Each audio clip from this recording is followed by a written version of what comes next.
বাংলাদেশের ক্রিকেট এখন জিম্বাবুয়েরও নিচে। কথাটা জাতীয় দলের সাবেক অ্যানালিস্ট মহসিন শেখের।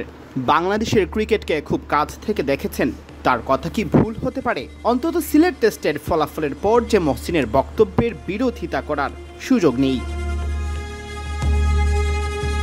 জিম্বাবুয়ের সেই দল যারা ঘরের মাঠে টেস্ট ক্রিকেটের সবচেয়ে নাজুক কিংবা নবীন দল আয়ারল্যান্ডের কাছেও হারে, সেই জিম্বাবুয়ের কাছে ঘরের মাঠে হেরেছে এবার বাংলাদেশ।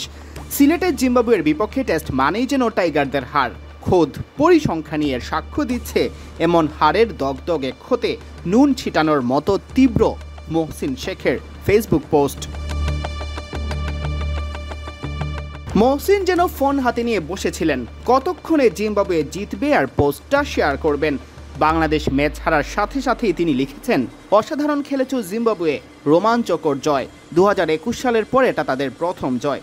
আমি আগেই বলেছিলাম বাংলাদেশ ক্রিকেট নতুন করে নিচের দিকে যাচ্ছে, তারা এখন জিম্বাবুয়েরও নিচে থাকবে। মহসিনের কথায় দ্বিমত পোষণ করার সুযোগ নেই। মুখের কথায় হুঙ্কার দিয়ে মাঠের খেলায় যারা জিম্বাবুয়ের মতো দলের কাছে টেস্ট হারে, তাও কিনা নিজেদের মাঠে, তাদের হয়ে সাফাই গাওয়ারও তো সুযোগ নেই। মহসিন ইঙ্গিত করেছেন আরও বড় সমস্যায়, যার সমাধান হয়তো খুঁজছে এখন আপামর ক্রিকেট প্রেমী জনতা। তিনি লিখেছেন, এমন পারফরমেন্সের কোনো জবাবদিহিতা কি দেখা যাবে? কোনো দায় দায়িত্ব নিতে দেখা যাবে? এখানে সেখানে আঙুল দিয়ে দেখিয়ে আমরা কি এভাবেই খারাপ করতে থাকব?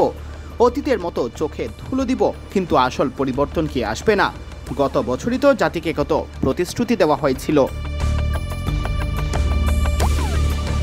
মহসিনের সাথে বিসিবি চুক্তি দীর্ঘায়িত না করলেও বাংলাদেশের ক্রিকেটকে এখনও গভীরভাবে অনুসরণ করেন তিনি। এ কারণেই হয়তো দাবি করে বলেন, আমরা কি এভাবেই খারাপ করতে থাকব?